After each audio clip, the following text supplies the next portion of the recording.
वैष्णवीचे नको त्या व्यक्तीसोबत संबंध होते, समोरच्या व्यक्तीने नकार दिला असेल म्हणून आत्महत्या केली असेल। हगवणे कुटुंबाच्या वकिलाकडून वैष्णवीच्या चारित्र्यावर शिंतोडे।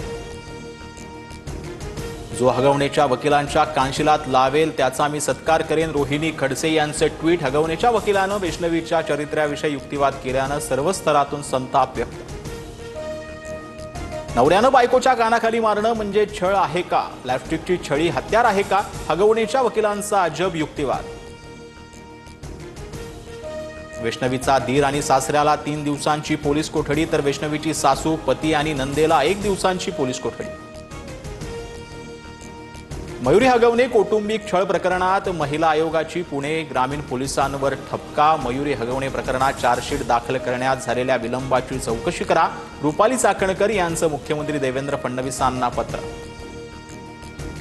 मुसळधार पावसामुळे इचलकरंजीत पंचगंगा नदीच्या पाणी पातळीत वाढ, तसंच सततच्या पावसामुळे कृष्णा नदीवरील 12 ते 15 बंधारे पाण्याखाली। मुसळधार पावसामुळे सोलापूर जिल्ह्यातील नद्या दुथडी भरून वाहू लागल्या। सीना नदीच्या पाणी पातळीत वाढ झाल्यामुळे प्रशासनाकडून नागरिकांना सतर्कतेच्या सूचना। केंद्र सरकारकडून खरीप पिकांचा किमान हमी भावात वाढ, तुरीसाठी 8,000 रुपये किमान हमी भाव जाहीर, तर मका पिकासाठी 2,400 रुपये हमी भावाची घोषणा। दिल्ली हायकोर्टाचे माजी न्यायाधीश यशवंत वर्मा यांच्या विरोधात महाभियोगाची शिफारस। घरी सापडलेल्या पैशांबद्दल यशवंत वर्मा स्पष्टीकरण देऊ न शकल्यामुळे सुप्रीम कोर्टाकडून महाभियोगाची शिफारस।